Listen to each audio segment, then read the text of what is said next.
Bonsoir à tous. À la une de cette édition de l'information ce soir sur les antennes de la télévision du Monde, plan d'assistance humanitaire d'urgence pour les régions du nord-ouest et le sud-ouest du Cameroun. La Chine au secours du gouvernement camerounais. Un important don constitué de matériel divers vient d'être mis à la disposition du pays de Paul Biya. Il est question pour la Chine d'appuyer le Cameroun dans sa quête permanente de sortie de crise dans le Nozo. Également au titre, après une période de flottement, c'est une onde de choc qui a traversé la Côte d'Ivoire ce lundi. Didier Arafat, ambassadeur du coupé-décalé, est décédé aux environs de 8 heures ce matin de sources officielles. L'artiste le plus influent de sa génération, victime d'un accident de circulation hier dimanche, tire sa révérence à l'âge de 33 ans. En sport, tournoi qualificatif pour les Jeux Olympiques Tokyo 2020. L'équipe nationale monsieur de volleyball du Cameroun a été désillusionnée en Italie.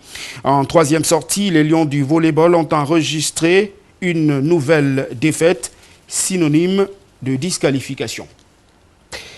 Bonsoir à tous et merci de nous retrouver sur les antennes de la télévision du Monde pour cette édition de l'information de ce lundi. Édition que nous ouvrons par ce plan d'assistance humanitaire d'urgence pour les régions du nord-ouest et du sud-ouest du Cameroun. La Chine vole au secours du gouvernement camerounais. Un important don constitué de matériel divers vient d'être mis à la disposition du pays de Paul Biya.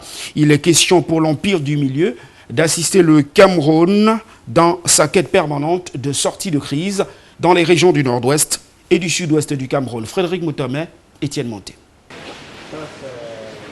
C'est un geste fort et significatif que vient de poser la Chine vis-à-vis du Cameroun en proie à une crise de sécession dans le nord-ouest et le sud-ouest, crise qui a retenu les attentions du gouvernement de l'Empire du Milieu.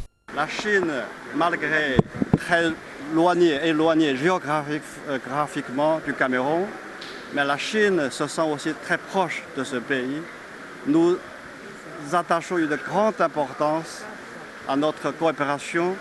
Nous savons que ce pays est confronté à certains problèmes, surtout dans les régions nord-ouest et sud-ouest. Et en tant qu'ami et partenaire, donc la Chine ne peut ne rien faire. Et donc c'est pour cela que mon gouvernement chinois a décidé d'accompagner le gouvernement et le peuple camerounais dans ses efforts pour résoudre le problème. Dans cet accompagnement, objet d'une convention paraphée il y a un an par Alamine Ousmane Meh, ministre de l'économie, de la planification et de l'aménagement du territoire, 1,6 milliard de francs CFA est mobilisé pour l'achat des véhicules utilitaires 4x4, des véhicules ambulances et de bien d'autres consommables pour les populations en difficulté dans le Nozo est déjà pris en charge et en compte dans le plan d'assistance humanitaire d'urgence mis en route par le chef de l'État, Paul Biya. Ils ont pratiquement touché tous les domaines d'intérêt. Il y a les ambulances, il y a des voitures de circulation, il y a les lits, il y a les moustiquaires imprégnés, il y a le matériel de laboratoire, il y a pour les hôpitaux. Donc je pense que modestement, moi qui suis gérant du plan d'assistance humanitaire décrété par le chef de l'État, je suis très flatté de voir ce que nous faisons aujourd'hui. Depuis le début du plan d'urgence humanitaire, le président Paul Biya a mis des moyens énormes, n'est-ce pas, pour porter secours aux populations en détresse. Ça, c'est un renfort extrêmement important. Et quand nous allons déployer, n'est-ce pas, ces dons dans les régions du nord-ouest, dans les régions du sud et même dans d'autres régions qui en ont besoin, je crois que le peuple saura que le partenariat entre la Chine et le Cameroun est un partenariat solide et qui peut être témoigné par le nombre de fois que son Excellence Paul Biya a effectué des visites officielles en Chine. Dans les hangars du génie militaire de Douala, Wang Youwu et Paul Atanganji, en présence du Gotha administratif de la région du littoral, réception de manière formelle cet important don de la Chine qui espère voir les fils et filles du Cameroun réunis autour du même idéal, le retour à la paix et la volonté du développement du pays. Et nous souhaitons et nous avons la confiance que le gouvernement et le peuple camerounais puissent résoudre le problème, puissent sauvegarder la paix et la sécurité. C'est très important à avoir la paix et la stabilité, la sécurité pour permettre un développement économique et le bien-être de la population. Avec ce don, important à plus d'un titre, la Chine se positionne davantage comme un véritable partenaire du développement et un ami de la paix retrouvée au Cameroun. Merci, monsieur l'ambassadeur. Merci vraiment pour ce grand geste de solidarité. Nous allons rendre compte au chef d'État et au chef du gouvernement. Le social-démocratique front se dit favorable au dialogue dans le cadre de la résolution de la crise dans les régions du nord-ouest et du sud-ouest du Cameroun. Réuni en session extraordinaire de son comité national exécutif, le parti de la balance, à la tête duquel se trouve le chairman dit John Frundi, se dit par ailleurs défavorable à la tenue d'une élection projetée en 2020 au Cameroun avant la résolution de ce conflit. Les précisions de Frédéric Moutomé et d'Étienne Monté. Qui secoue les régions du nord-ouest et du sud-ouest du Cameroun depuis près de 3 ans déjà, préoccupe au plus haut point les cadres femmes du SDF. Réunies en marge des travaux du National Executive Committee, ces femmes disent leur désapprobation et tentent de trouver des solutions à la situation qui sévit sur le terrain. Vous savez, la situation dans notre pays aujourd'hui est critique et les deux régions en guerre, le nord-ouest et le sud-ouest, et même le septentrion qui n'est pas, où les femmes continuent à se faire exploser, touche particulièrement les femmes et les enfants. C'est pour ça qu'il était important que les femmes que nous sommes, nous réunissions pour trouver les solutions. Et l'un des problèmes dont nous devons trouver une solution et apporter au nez, comment fonctionner en tant que parti politique dans une zone en guerre. Une préoccupation de premier choix au regard de l'enlisement observé sur le terrain, reprise longuement durant les travaux du NEC de Douala conduit par le chairman John Frundi.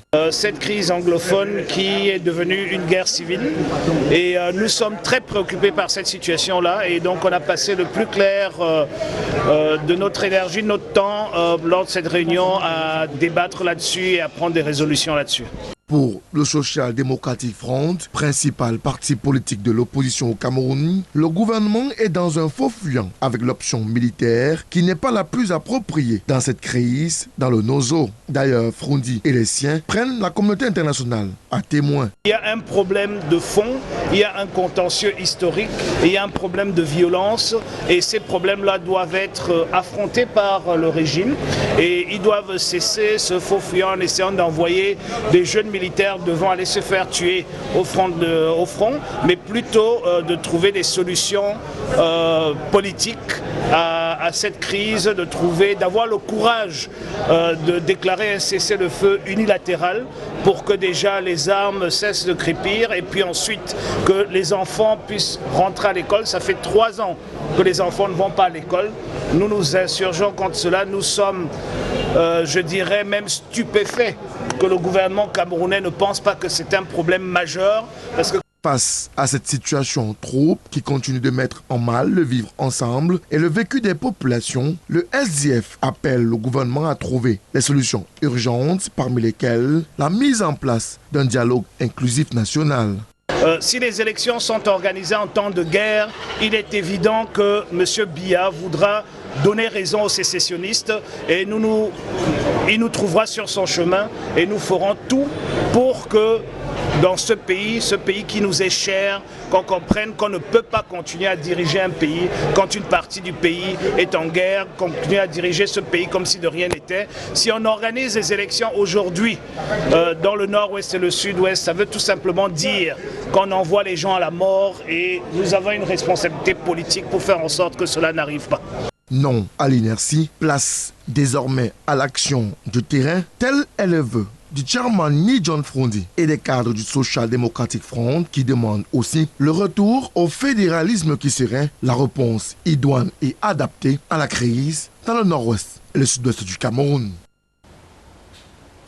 Le Cameroun a enregistré des pertes de 10 milliards de francs CFA en 3 ans d'implémentation de l'accord de partenariat économique signé avec l'Union européenne.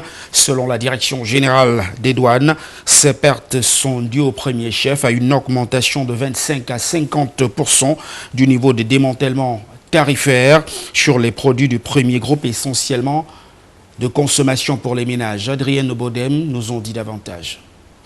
Le Cameroun doit faire face à une diminution drastique de ses recettes douanières. Le phénomène débute en 2016 avec l'entrée en vigueur des accords de partenariat économique avec l'Union européenne.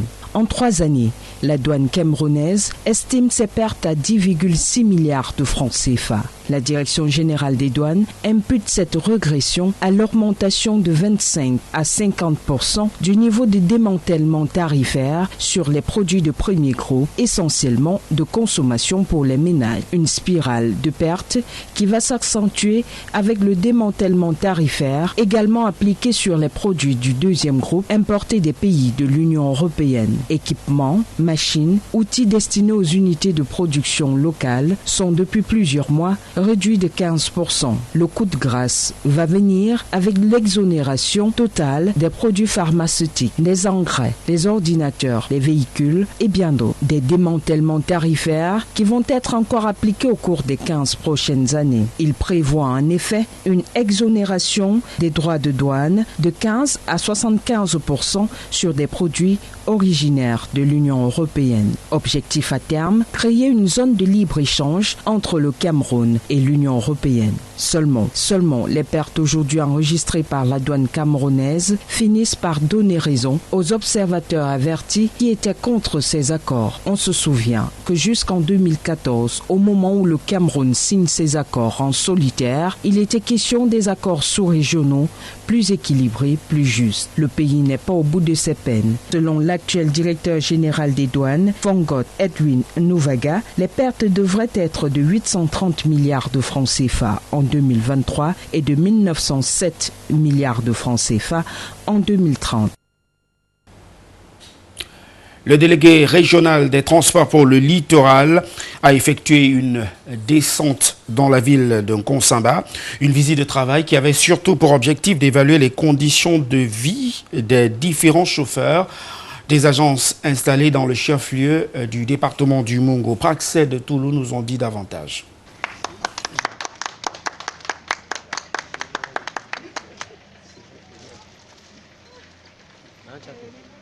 Accueilli à son arrivée à la délégation départementale des transports du Mungo par le personnel en place, le délégué régional des transports pour le littoral n'a pas perdu du temps. Il a immédiatement entamé sa visite de prise de contact en se rendant dans les agences de voyage de la localité pour toucher du doigt les réalités de ces structures qui accueillent chaque jour de nombreux voyageurs. De façon générale, les structures ne sont pas propices à accueillir les voyageurs et c'est une désolation.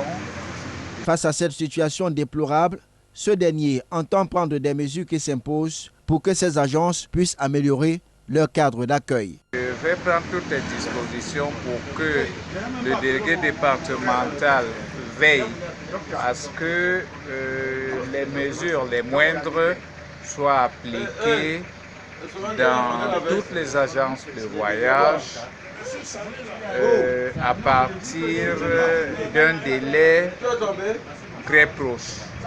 Le périple du patron des transports dans la région du littoral l'a également conduit dans les auto-écoles et autres structures en charge des visites techniques. Nous avons été honorés que le délégué régional, pour sa première sortie, prenne la route du Mungo. Et nous pensons que nous nous sommes battus pour lui présenter toutes les structures pour rentrer le Mungo et lui-même a pu prendre connaissance des problèmes que nous avons. La visite s'achève par une réunion avec tout le personnel en service à la délégation départementale des transports avec à la clé quelques recommandations. Cette visite du délégué régional des transports pour le littoral dans le Mungo fera certainement bouger les lignes dans ce département. Malgré les mesures prises par les autorités de concert avec la communauté internationale, le décès des pachydermes est une réalité à travers la planète. C'est dans le but de préserver cette espèce protégée que le Fonds des Nations Unies pour la protection des animaux a institué le 12 août de chaque année, Journée mondiale des éléphants. Les précisions de Praxet de Toulouse. Sauver les éléphants d'une extinction probable. C'est le credo de la communauté internationale au moment où l'on commémore la journée mondiale de protection de ces pachydermes. Les chiffres sont alarmants. En moins de 3 décennies, relève le Fonds national pour la protection de la nature, la savane africaine a chuté de la moitié. On est passé de 5 millions d'éléphants africains à 300 000 seulement. Le Cameroun n'est pas épargné par le phénomène dans les savanes du pays après les massacres de 2012 dans le parc de Boubandinda à l'extrême nord du Cameroun où 300 éléphants avaient perdu la vie. La population de ces derniers a diminué de près de 70%. À cela s'ajoute le braconnage, la déforestation, une activité de l'homme qui prive au fil des temps cette espèce de son cadre de vie. À l'échelle planétaire, les Nations Unies sonnent la cote d'alarme. L'institution appelle les États concernés par le phénomène à mettre sur pied des stratégies, des mesures pour sauver cette espèce en voie de disparition. Aujourd'hui, les campagnes de sensibilisation se multiplient pour booster la lutte contre le braconnage. À côté, les États appliquent les mesures strictes et répressives pour dissuader les fraudeurs. Toutefois, malgré ces mesures répressives, le ministère camerounais de la faune et de la forêt enregistre chaque jour 4 à 6 éléphants tués. Des chiffres qui interpellent et démontrent l'urgence qu'il y a à s'impliquer dans la lutte pour la protection de cette espèce. Ce sont 3 membres d'une même famille qui ont trouvé la mort après avoir consommé une nourriture qui aurait été empoisonnée. L'intoxication alimentaire de la fin de semaine dernière à Limbé, dans la région du sud-ouest du Cameroun, continue d'alimenter les débats après les déclarations de la fillette qui dit avoir introduit un produit toxique dans le repas familial qui a coûté la vie à une maman et 2 de ses enfants. Les précisions de Jean-Jamin Yedna et d'Honoré Kouba.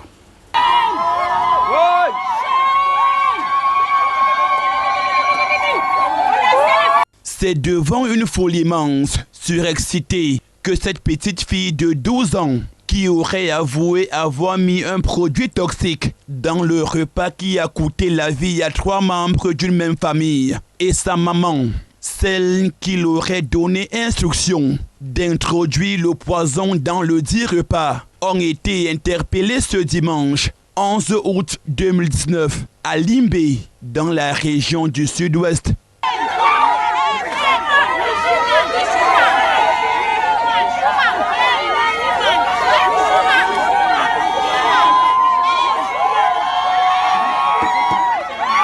La tragédie du jeudi dernier continue d'alimenter toutes les conversations dans la cité balnéaire et selon les informations glanées à bonne source, la fillette interpellée dans ce domicile avait été ramenée du village et officiait comme fille de ménage au sein de cette famille. C'est elle qui aurait déclaré avoir introduit un produit toxique dans le repas servi cette soirée du jeudi à la famille, expliquant qu'elle était en colère après avoir été réprimandée. Si la nature du produit introduit dans du couscous aux légumes reste encore inconnue, cependant, le repas consommé par 11 membres de la famille a ôté la vie à 3 personnes, dont la maman et 2 enfants. Et c'est le directeur de l'hôpital régional de Limbé qui, après examen des patients, arrivé en urgence, avait indiqué que dame Gladys Ebaï, 66 ans, chez Lambeng Ebaï, âgée de 38 ans, et une fillette de 3 ans, sont décédés de suite d'empoisonnement.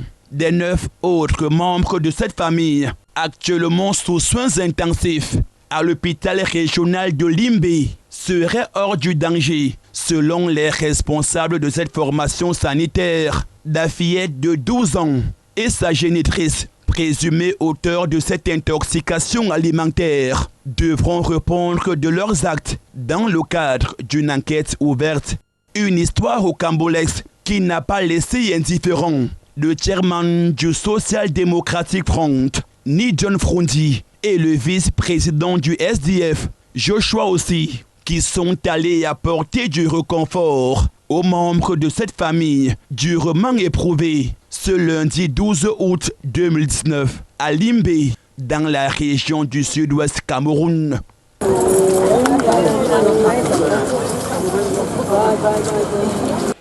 Triste fin, en effet. Merci Jean-Germain Yedna. On en vient à cette actualité qui a constitué l'un des titres à la une de cette édition de l'information ce lundi. Après une période de flottement, c'est une onde de choc qui a traversé la Côte d'Ivoire ce lundi. Didier Arafat, ambassadeur du coupé-décalé, est décédé aux environs de 8 heures ce matin de sources officielles. L'artiste le plus influent de sa génération était victime d'un accident de circulation hier. Il tire sa révérence à l'âge de 33 ans. Reportage. Après une période de flottement entretenue par la diffusion d'images contradictoires sur la toile, c'est par le communiqué du ministre ivoirien de la Culture et de la Francophonie, relayé sur le site de la radio et télévision ivoirienne, que l'on aura la confirmation du décès de l'artiste ivoirien le plus influent de sa génération, Didier Arafat. Moi, je chante pour la nation ivoirienne, désolé. C'est couper les bouts dans la Côte d'Ivoire. Et tout le monde est dans de langue. Yeah, tout ça que le gouvernement de soin de comme avant de ma bonne bobotala. Yo tout ça bigilo. C'est toi mon camarade. Ils ont voulu me tuer, mais je reste vivant. Selon Maurice Kouakou Bandama, c'est ce lundi matin aux environs de 8 heures que l'artiste ivoirien Didier Arafat, de son vrai nom Didier Onge Ouong, a tiré sa révérence à la suite d'un accident de la circulation survenu dans la soirée de dimanche. Le Yoruba, ou encore commandant Zabra, comme il se faisait affectueusement appeler, a donc passé l'arme à gauche ce 12 août 2019 après son admission à la polyclinique du Plateau à Abidjan en Côte d'Ivoire de sources sanitaires. D'autres sources concordantes révèlent que l'ambassadeur du coupé-décalé était à bord d'une moto qui est entrée en collision avec un véhicule, un choc frontal qui sera fatal aux natifs de Yopougon. Sur ces images, les restes de son bolide émietté et sans doute, là encore, l'image du dernier soupir d'un artiste à l'ascension fulgurante, élu meilleur artiste africain en 2012 au Cora Music Award. Merci à tout le monde. Ce prix, je l'offre à mon père qui n'est plus de ce monde aujourd'hui, que je demande à certaines personnes d'applaudir. Et merci aussi à un père à moi, à papa Ahmed Bakayoko et à tous ceux qui m'ont aidé. C'est pour le coupé-décalé, donc merci et que Dieu bénisse la Côte d'Ivoire. Et c'est pourtant avec son titre en hommage à Didier Jonathan que Didier Arafat verra sa cote de popularité grandir au pays des éléphants. Avec son rythme, sa voix rock et rythmique, Arafat sera même le premier DJ en Côte d'Ivoire du coupé-décalé à faire salle comble au Palais de la Culture d'Abidjan en Côte d'Ivoire. Chanteur, auteur-compositeur, producteur et arrangeur, Didier Arafat quitte la scène à l'âge de 33 ans. Laissant un héritage musical incommensurable.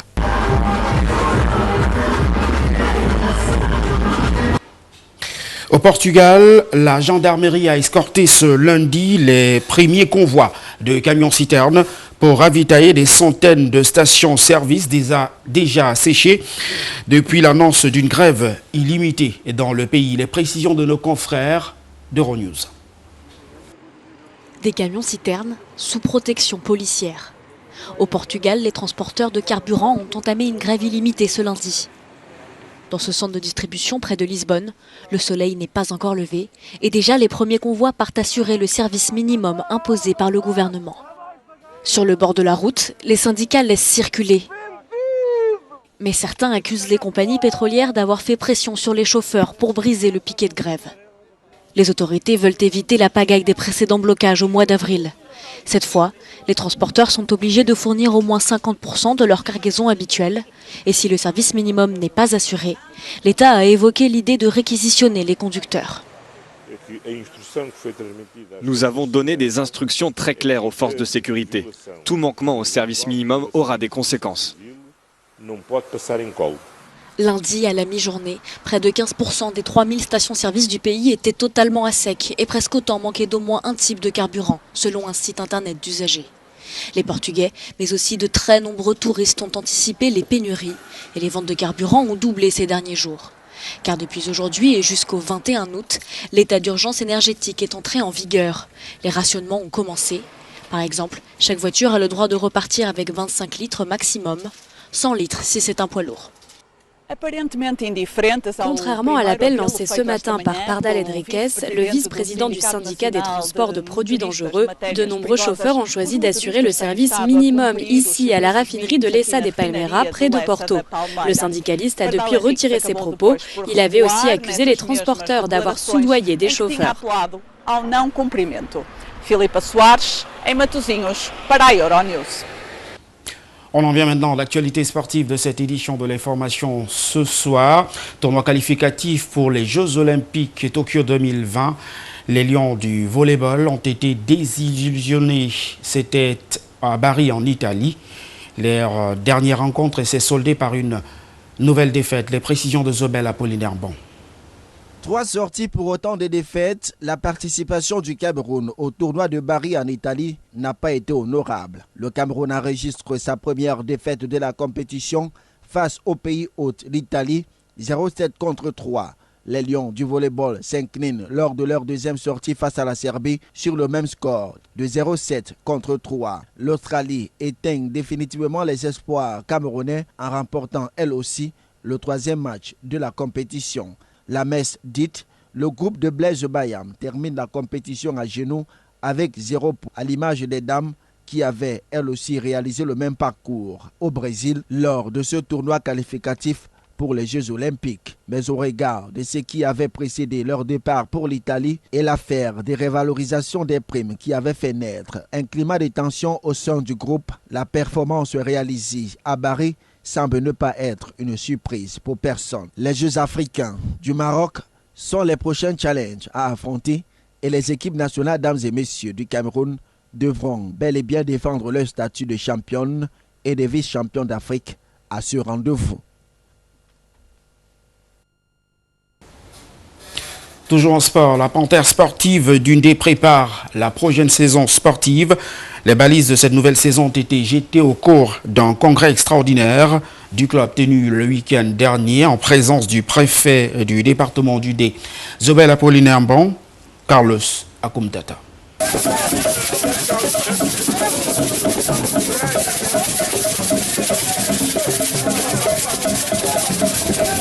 C'est un congrès que le président du conseil d'administration, Jules-François Famawa, a placé sous le signe de la paix. Mais l'ambiance en salle de travaux s'est plutôt montrée surchauffée et il a fallu l'intervention des forces du maintien de l'ordre pour rétablir la calmie.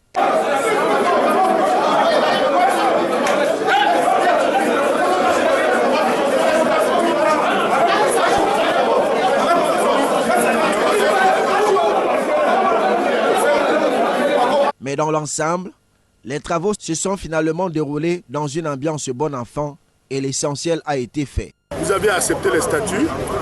On attend quelques amendements pour le transmettre à M. le préfet qui va entériner avec son comité de sages qui va mettre sur pied dans quelques jours. Et puis il va convoquer lui-même l'Assemblée générale en tant que président des exercices du comité de sages. L'occasion a également été choisie par le président Jules-François Famawa pour faire taire toutes les rumeurs au sujet de la division qui pourrait encore exister au sein de la Panthère sportive d'Undé. François, est-ce que vous avez vu que ça n'existe pas. Madame la ministre, c'est ma grande soeur. Pourquoi il doit avoir des fractions? Madame le roi, c'est ma grande soeur. Pourquoi il doit avoir des fractions? C'est fini les fractions. N'inventez plus rien, ça n'existe pas. Les regards sont désormais tournés vers la prochaine saison sportive. Et l'objectif du club, c'est de remporter le championnat et la Coupe du Cameroun.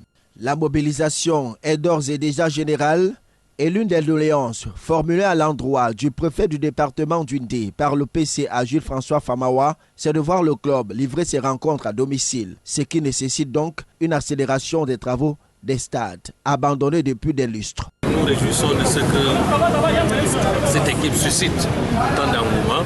Nous pensons que pour la prochaine saison, comme résolution, l'équipe reste soudée, unie, qu'on puisse aller de l'avant. Le trophée remporté de haute lutte la saison dernière en tant que champion de la Ligue 2 a été présenté à tous les dignes fils du département d'Undé. Avant de refermer cette édition de l'information ce soir, le rappel des principaux sujets qui ont constitué le sommaire. D'abord, ce plan d'assistance d'urgence humanitaire pour les régions du nord-ouest et du sud-ouest du Cameroun. La Chine vole au secours du gouvernement camerounais. Un important don constitué de matériel divers vient d'être mis à la disposition du pays de Paul Biya. Il est question pour l'Empire du Milieu d'appuyer le Cameroun dans sa quête permanente de sortie de crise dans le Nozo. Après une période de flottement, c'est une onde de choc qui a traversé la Côte d'Ivoire ce lundi. Didier Arafat, ambassadeur du coupé-décalé, est décédé aux environs de 8 heures ce matin de sources officielles. L'artiste le plus influent de sa génération, victime d'un accident de circulation hier dimanche, tire sa révérence à l'âge de 33 ans. Et puis en sport, tournoi qualificatif des Jeux Olympiques 2020. L'équipe nationale de volleyball messieurs du Cameroun a été désillusionnée en Italie. En troisième sortie, les Lions du volleyball ont enregistré une nouvelle défaite. C'est tout pour cette édition de l'information ce soir. Merci de nous avoir accordé votre attention. Nos programmes se poursuivent. Au revoir et bon début de semaine à tous.